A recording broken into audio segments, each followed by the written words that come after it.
बिस्मिल्लाहिर्रहमानिर्रहीम। बहुत बहुत शुक्रिया आप सभी का ज्वाइन करने के लिए। मैं आसिफ रशीद आपके साथ।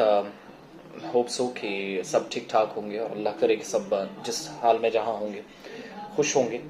बिलाखिर पंजाब पुलिस की वो मेहनत रंग लाई जिसमें वो कह रहे थे कि उनके लिए एक बड़ा ऑपरेशन है, खून खराबा भी नहीं होना चाहिए और अमृतपाल सिंह गिरफ्तार भी होना चाहिए। अमृतपाल सिंह कौन है, क्या है, कम वक्त में मैं आपके सामने कुछ अहम बातें रखूंगा। क्यों ये वांटेड बन गया था पुलिस के लिए, कब से सरगर्मियां थी, और सबसे इम्पोर्टेंट चीज कि जम्मू कश्मीर तक भी इस अमृतपाल सिंह को लेकर अलर्ट पर सिक्योरिटी फोर्सेस हमने देखी। तो बिलाखिर पुलिस की तरफ से जो वारंट जारी किया गया था और उसके बाद अब रिलीज जारी किया गया, वो मैं आपको बताऊं 36 दिन तक ये ऑपरेशन चला। वारिस पंजाब दे एक ग्रुप है जिसका मौजूदा वक्त में अमृतपाल सिंह सरबराह था। खुद को ये खालिस्तानी समर्थक या खालिस्तानी हामी, जबरदस्त क्लूज उन लोगों के जो खालिस्तान चाहते हैं या खालिस्तान की बात करते हैं उन लोगों के है। तो आज इसकी गिरफ्तारी हुई और खालिस्तान के हामी जितने भी हैं, शायद उनमें से बड़े हामियों में से एक हिंदुस्तान के अंदर अमृतपाल सिंह को पुलिस अब तक मानती रही या सरकार मानती रही। मोगा पंजाब का एक हिस्सा है जहां गुरुद्वारे से इस शख्स को तहवील में लिया गया और कुछ लोग ये भी कहते हैं कि उसने सरेंडर किया और आईजी पंजाब कह रहे हैं उसके पास कोई दूसरा रास्ता नहीं था, चारों तरफ से वो घिर गया था। और अजनाला से आपको याद होगा कि जब उसके साथी गिरफ्तार हुए थे तो उसके चचा को भी बाद में पकड़ा गया था। ऑपरेशन चला उत्तराखंड और ना जाने कहां कहां तक। तो इस इलाके से अजनाला का ये जो इलाका है, यहां से ये आखिरी मर्तबा देखा गया था। इसकी बीवी जो है करणदीप कौर, उसको 3 दिन पहले 21 अप्रैल को जुमेरात थी उस दिन आई थिंक, और अमृतसर हवाई अड्डे पर जब वो लंदन के लिए रवाना होने वाली थी तो उसको हिरासत में लिया गया था और 3 दिन बाद उसके शौहर यानी अमृतपाल सिंह को भी गिरफ्तार कर लिया गया। तमाम साथियों की जो इसके साथी थे उनको पहले गिरफ्तार किया जा चुका है और मुसलसल उनसे पूछताछ भी की जा रही थी और माना यह भी जा रहा था कि पुलिस इसकी बीवी पर दबाव डालने के बाद ही इसको भी हिरासत में लेगी। शायद बहुत सारे राज उगल सकते हैं, लेकिन जो खानदान का, जो परिवार का बयान आया, उन्होंने कहा कि अमृतपाल सिंह गिरफ्तार तो कर लिया गया, लेकिन हमें इसके बारे में कोई जानकारी नहीं थी क्योंकि हमने भी तभी देखा था जब आखिरी मरतबा मोगा से जब फरार होने की बात हुई थी। अमृतपाल को डबरूगढ़ जेल भेजा जा सकता है, इस तरह की इतलात हैं, या बठिंडा जेल भेजा जा सकता है।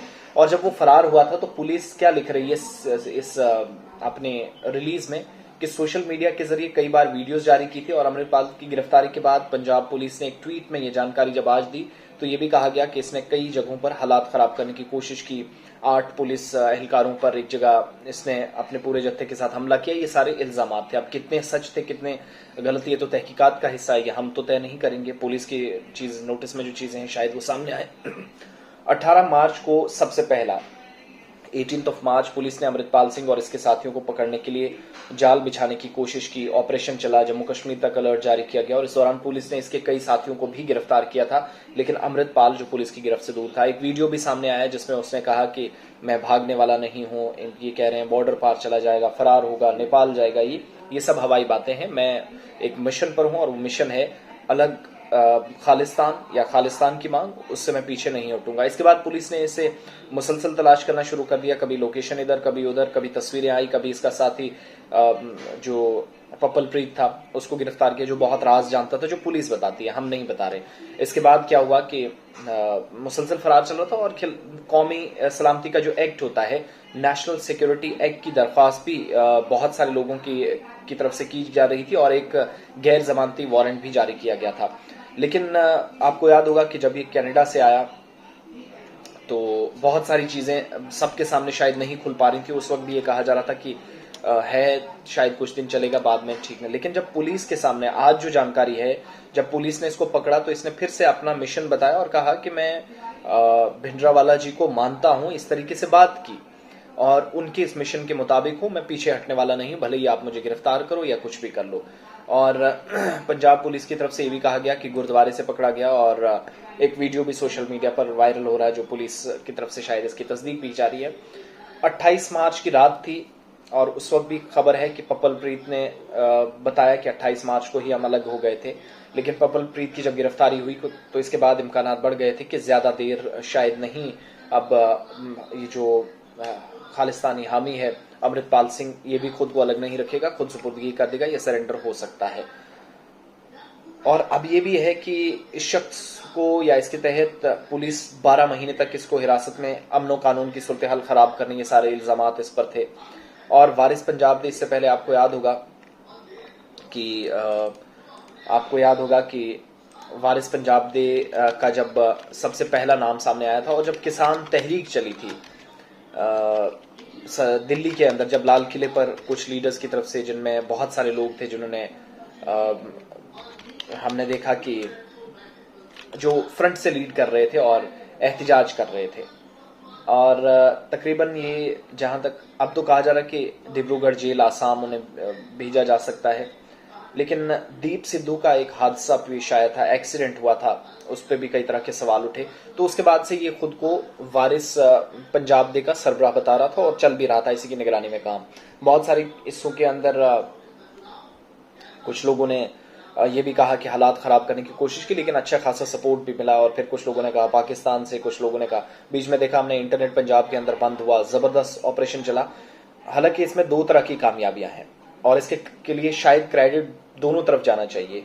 पंजाब पुलिस ने कार्रवाई की बिना किसी खून खराबे के, ये उसको क्रेडिट जाता है, लेकिन सामने से कोई फायर या कोई गोली नहीं चली, जो पॉलिटिकल पंडित्स भी मानते हैं। और पंजाब के एक फॉर्मर डीजीपी को मैं एक नेशनल टेलीविजन पर सुन रहा था जो मानते हैं कि अगर सामने से गोली चलाई गई होती या कुछ हथियार उठाए गए होते, चाहता तो कर सकता था, क्योंकि उसका भी एक बड़ा सपोर्टिव फैक्टर है पंजाब के अंदर अमृतपाल का, तो शायद हालात खराब हो सकते थे। लेकिन क्रेडिट उसको भी दिया जाना चाहिए, डिस्क्रेडिट ना करें। सारा क्रेडिट जो पुलिस ले ठीक है, लेकिन ये भी माने कि सामने से कोई कार्रवाई नहीं हुई, पुरअमन तरीके से हाथ ऊपर करके सरेंडर बहुत सारे लोगों ने किया, अमृतपाल भी उनमें था। और अब जब गिरफ्तारी हुई है तो तब तक नॉर्मली सिचुएशन थी। तो ये सारी सूरत हाल है पंजाब के अंदर।